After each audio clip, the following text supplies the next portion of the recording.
Hai kawan-kawanku semua, apa cerita? Semoga kalian baik-baik aja lah ya. Kali ini aku mau cerita alur film horor Korea The Sin tahun 2024. Film ini ceritanya tentang kru film yang kerasukan jadi zombie gara-gara tarian terkutuk. Wih, ngeri-ngeri sedap filmnya ini weh. Serius aku, nggak nipu. Banyak kali plot twistnya. Film ini ya kan, kayak gabungan antara film Exhuma dan The Omen. Jadi selama beberapa menit ke depan aku bakalan nemani aktivitas gabut kalian weh. So stay tuned.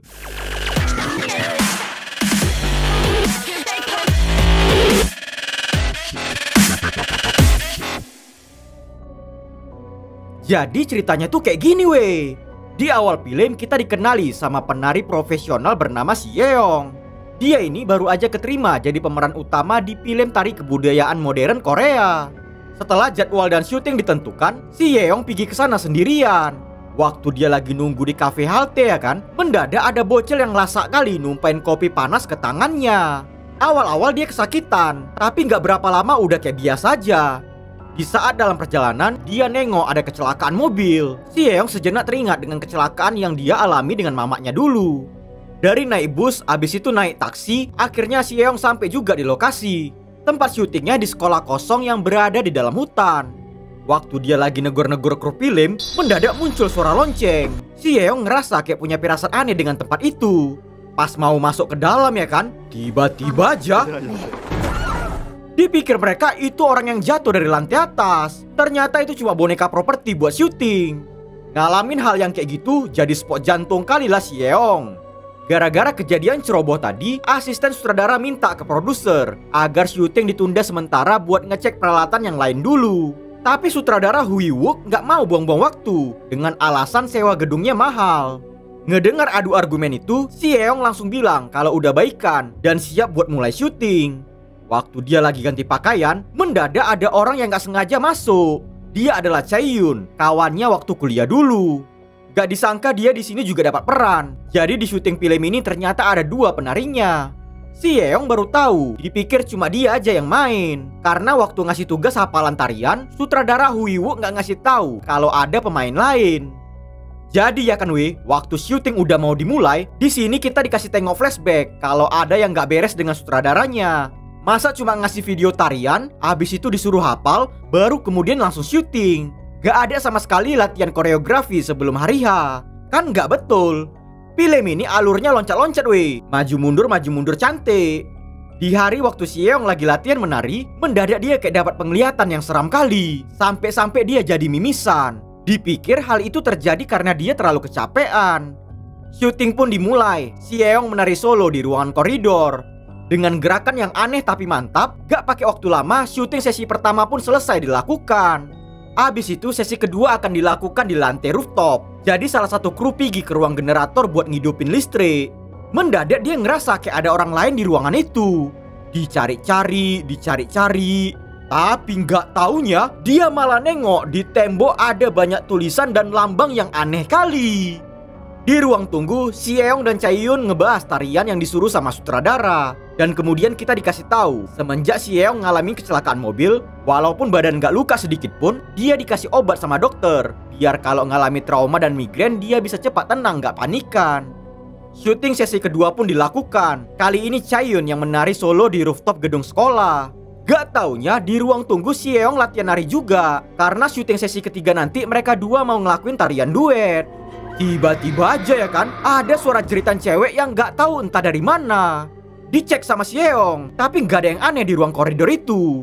Setelah syuting sesi kedua selesai, syuting sesi ketiga pun langsung dilakukan. Tapi mendadak ada perubahan koreografi. Si Yeong gak nari sama sekali. Di sini diceritakan kalau adegan yang dimainkan, dia jatuh mati lompat dari atas gedung. Abis dari ngelakuin adegan itu, Si Yeong jadi muntah-muntah. Dia ngerasa kayak ada yang aneh dengan badannya. Di luar gedung, produser bilang ke Astrada kalau dia nggak suka dengan boneka pengganti Si Yeong. Terlalu kelihatan palsu. Jadi dia nyuruh manggil tukang makeup biar boneka bisa kelihatan lebih real. Gak taunya ya kan weh, dari rooftop mereka nengok di seberang gedung ada sekumpulan orang lagi ngelakuin hal yang aneh kali. Mereka ngebuat lambang gede yang persis kayak ada di tembok tadi. Bersamaan waktu Astrada lagi nyari tukang makeup, dia ketemu dengan kru yang baru keluar dari ruang generator dengan keadaan lemas. Pas dicek keadaannya, tiba-tiba aja cerot! Batang leher dicucuk berkali-kali pakai obeng. Dari sinilah tragedi mengerikan mulai terjadi. Abis ngelakuin hal gila tadi, dia pergi ke lantai rooftop. Ya tentu aja semua orang di situ jadi pada berpanikan. Nengok badannya yang berselemak banyak kecap. Dia cuma jalan terus ke depan, dan abis itu dia naik ke atas tembok. Gak disangka ya kan, dia terjun bebas dari situ. Wah, mana ada cerita, langsung berseraklah badannya. Si produser yang nengok mayat itu cuma bisa terdiam pau. Dia nggak nyangka dengan apa yang barusan terjadi. Mereka segera nelpon pihak rumah sakit, tapi ternyata semua HP orang itu nggak ada sinyal. Abis itu ya kan, kita dikasih tengok kalau secara bersamaan mayat Astrada dan cewek yang jatuh tadi mendadak bisa hidup lagi. Batang leher si produser langsung kena gigit sampai koyak. Wih, udah mirip kayak zombie orang itu Semua orang jadi panik ketakutan kali. Sebagian dari mereka ada yang pergi turun ke bawah, dan yang lain tetap nunggu di rooftop. Si sutradara ya kan, sempat-sempatnya pula dia hidupin action kamera. Dipikirnya video tragedi itu pasti bakalan viral dan buat dia jadi sutradara yang terkenal. Di lantai rooftop nyawa mereka ternyata udah terancam. Pintu terus-terusan kena dobrak. Satu-satunya jalan aman menuju keluar adalah lewat lorong yang ditutupin sama lemari. Jadi mau nggak mau mereka harus manjat. Tapi salah satu kru dan sutradara dihadang pula sama zombie. Waktu mereka udah berhasil keluar dari gedung, gak taunya di gerbang ada 2 zombie yang udah dirantai kayak anjing. Kok bisa pula ya kan? Kayaknya ada orang yang sengaja ngikat mereka di situ biar mereka nggak ada yang bisa pergi kabur. Nengok salah satu dari mereka ada yang kena gigit, si Yeong mendadak dapat penglihatan aneh. Habis itu dia jadi mimisan. Gak mau berlama-lama di situ, mereka bertiga segera pergi ke parkiran mobil. Tapi nggak taunya Chaeyoon malah terjatuh pula. Dia jadi ketinggalan di sana. Waktu udah masuk ke dalam mobil, si Yeong minta agar mereka pergi nyelamatin kawannya. Tapi tiba-tiba aja mereka didatangin sama banyak zombie. Mana ada cerita. Mobil langsung dikebut masuk ke dalam hutan. Gak taunya di depan muncul orang yang mendadak nembakin mereka, yang ngebuat mobil jadi oleng nabrak pohon. Sejenak si Yeong jadi teringat dengan kecelakaan waktu dulu. Dari mulut mamanya keluar ucapan kayak gini, "Mereka akan segera datang untuk membunuhmu." Setelah tersadar, dia segera pergi dari sana. Dan gak berapa lama segerombolan zombie datang makanin badan bapak itu. Tahu kalian kemudian kita dikasih tengok kalau ternyata ada sekelompok orang bertopeng bertuliskan mantra yang ngawasin mereka dari layar CCTV. Orang ini kayaknya yang udah sengaja nyiptain musibah itu, karena mereka cuma diam aja sama sekali gak ngasih bantuan. Biar nggak dimangsa juga sama zombie ganas, si Yeong berondok di dalam gudang kontainer yang ada di lokasi itu. Gak berapa lama dari dalam gedung sekolah, ada seseorang yang ngidupin speaker dengan bunyi seperti suara mantra. Dan yang anehnya, zombie-zombie kayak ngerasa terpanggil dengan suara itu. Dipikir kondisi udah aman, tapi tiba-tiba aja dia dikejutkan sama Hui Wook yang ternyata ada di dalam kontainer juga. Disinilah kita dikasih tahu kalau ternyata semua kejadian ini memang udah direncanakan. Jadi ya kan ada seorang wanita yang rela ngebayar mahal dia demi bikin semacam ritual dukun yang berkedok pembuatan film. Jadi tarian yang dilakukan sama si Yeong adalah tarian ritual buat pemanggilan setan ke badan orang yang udah mati. Awalnya Hui Wook ragu ngambil proyek gila itu, tapi demi jadi sutradara film horor yang terkenal dengan kejadian nyata ke penonton, dia akhirnya nekat aja ngambil proyek itu. Ngedengar hal tersebut, si Yeong jadi sangat geram dengan tindakan PAU yang udah dilakukan sutradara biawa ini. Dia ngerasa menyesal karena terlalu polos ngambil proyek filmnya. Waktu Hui Wook mau keluar dari situ ya kan, tiba-tiba aja kepala otak kena headshot. Gak disangka ternyata ada polisi yang lagi patroli nyari keberadaan bandar narkoba. Gara-gara tadi ada suara tembakan, makanya polisi langsung segera menuju ke tempat itu. Setelah dicek ternyata betul aja, di karung pupuk yang ada di dalam kontainer berisi banyak paket sabu. Tadi polisi langsung ngasih tembakan karena dipikir pria itu megang pistol, padahal yang dipegang adalah action kamera. Sekarang si Yeong dituduh adalah salah satu bandar narkoba.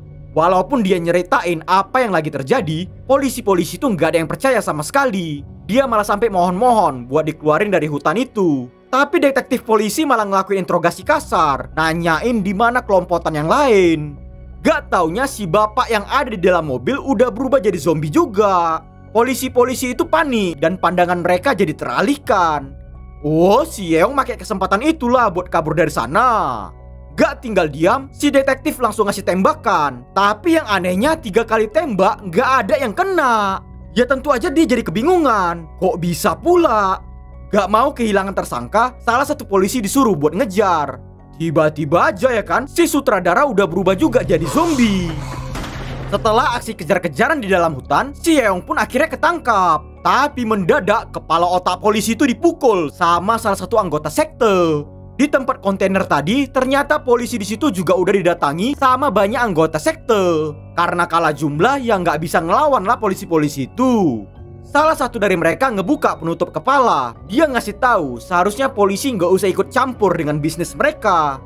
Tiba-tiba aja terdengar suara tembakan dari dalam hutan. Yang ternyata si polisi berhasil ngasih tembakan. Dan abis itu mereka saling baku tembak. Sebelum pria aneh itu mati, dia ngebuka penutup kepala dan bilang kayak gini. Oh, ternyata kau orangnya. Wujudmu tampak seperti wanita biasa. Ya tentu aja si Yeong nggak tahu apa maksud dari perkataan itu. Mendadak dia dikejutkan sama Chae-yoon yang ternyata masih hidup. Dia diajak buat segera pergi cabut dari tempat itu.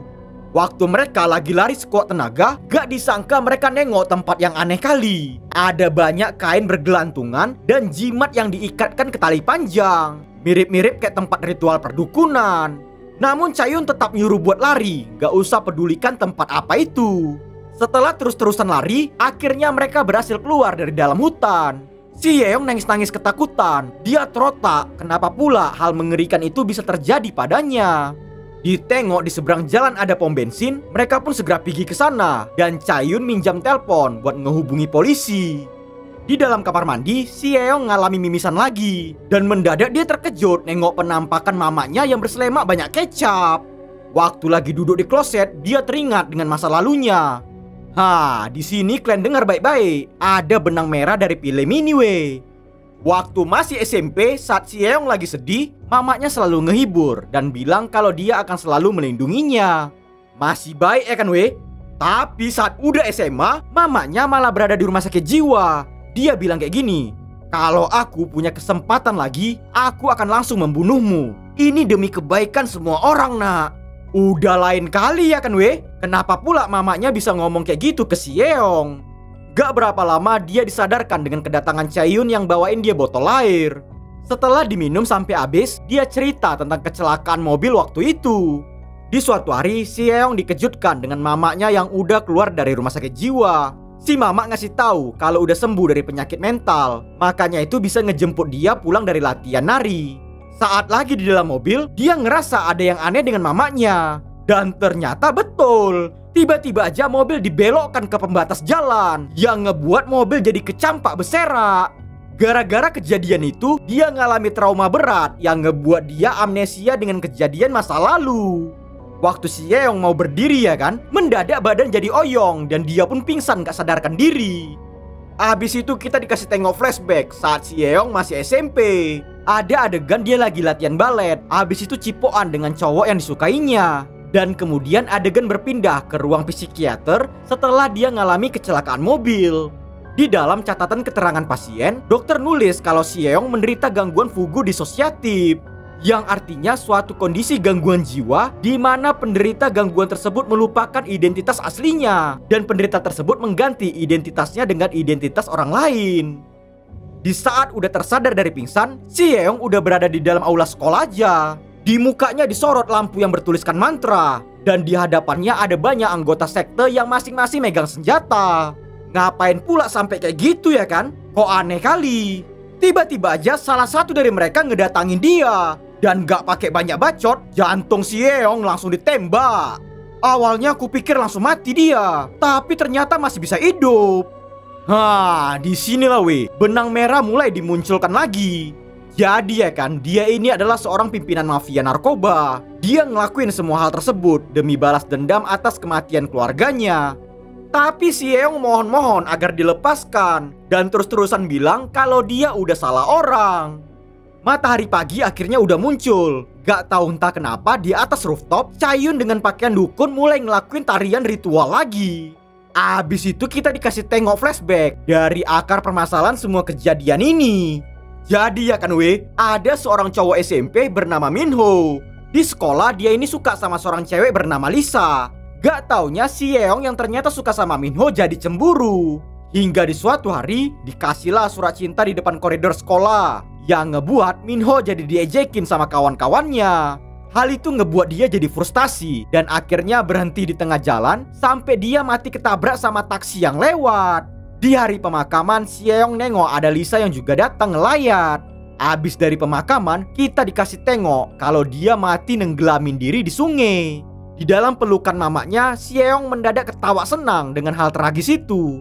Si mama ya bilang kayak gini, mereka itu kan kawan-kawanmu, kok tega kau ngelakuin hal tersebut? Aku nggak ada buat apa-apa, Mak. Itu terjadi karena kesialan mereka sendiri. Tapi di sini mamanya tahu kalau pembunuhnya adalah si Yeong. Makanya itu dia berniat ngelakuin suntik mati. Tapi sebelumnya dia pergi ke ruang pengampunan dosa dulu sebagai alasan ke Tuhan kalau yang dia lakukan adalah demi keselamatan orang banyak. Tarian ritual terus dilakukan Chaeyoung dan badan si Yeong perlahan-lahan mulai ngalamin perubahan jadi zombie. Kembali ke flashback, setelah disuntik mati ternyata si Yeong nggak kenapa-napa. Malah setelah diperiksa dokter, pihak rumah sakit jadi tahu kalau mamanya udah ngelakuin perbuatan kriminal. Makanya itu langsung dipanggil polisi buat nangkap. Itulah penyebab mamanya jadi stres berat karena anaknya nggak jadi mati dan akhirnya dia masuk ke rumah sakit jiwa. Jadi kayak gitu flashback dari kehidupan si Yeong dulu. Kemudian dilanjutkan dari sudut pandang flashback Nyonya Yun-a. Ternyata si Minho ini adalah keponakannya. Di hari pemakaman, si Mama Minho yang adalah adik kandungnya jadi stres berat dan dia nekat ngakhirin hidup dengan cara lompat dari lantai atas gedung. Gak kebayang lah kayak mana hancur perasaannya itu. Di dalam waktu yang bersamaan dia kehilangan 2 anggota keluarganya. Gak cuma dia aja, kita dikasih tengok kalau iparnya nangis-nangis karena kehilangan bini tercinta. Dan ternyata si bapak ini adalah orang yang mati di dalam hutan tadi malam Nyonya Yun-a sangat marah emosi. Dia nyuruh anak buah buat nangkap penabrak keponakannya. Dan gak pakai banyak bacot, kepala otak langsung ditembakkan.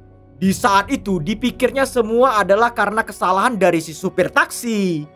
Hingga di suatu hari, Chaeyoung ngedatangi Nyonya Yun-a di markasnya. Dia ngasih tahu kalau penyebab kematian keluarganya adalah ulah dari anak iblis bernama si Yeong.